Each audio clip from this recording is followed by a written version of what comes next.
Asingeke size siyithulele indaba siyibone lokhu iqhubekisa phambili madoda.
Dana kan jing kuma bisa secara pana cho.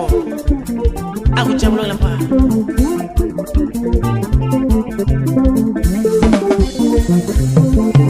Umjeni wami wa fulate la umani kulumale de basho wa gabe wezenjaya. Umjeni wami wa fulate la umani kulumale de basho wa gabe wezenjaya. Izizwe zohleli zingiseka madoda zime phambi kobusobami laphana madoda noma sokuzima kumnyama kuwonke madoda zihleli phezu kweqiniso madoda angisela kunomuntu madoda.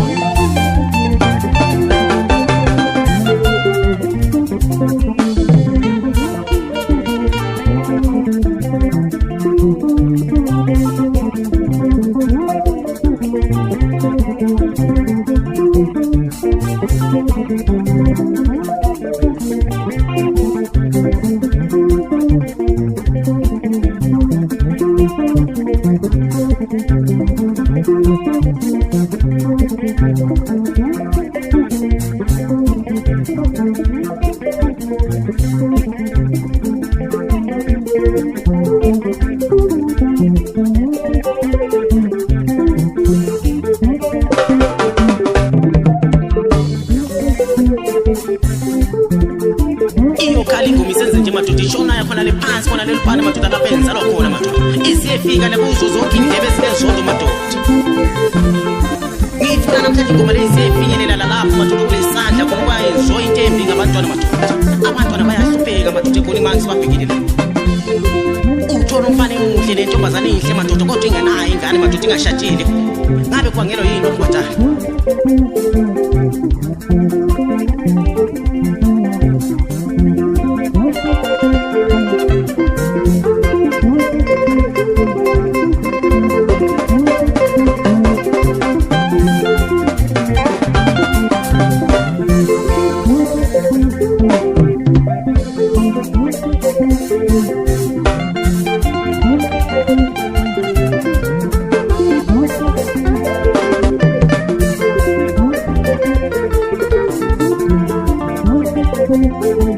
Ihleli labadala bambanzi kona phana emhleni bedala madoda.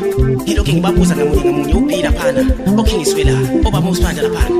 Ngibabuzisisa ngale ndaba madoda ngathi ngabe kwenzakalani. Ngiwethemba lamadoda ngoba ngiwazi ngehlelwa lokuthu madoda. Ikhali ngomisenze nje ngibabuza labo mali wamaqedla amandla laphana madoda.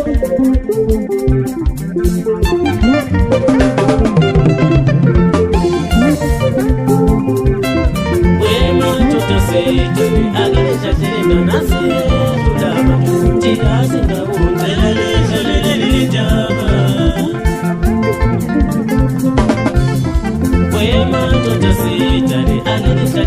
Nasi,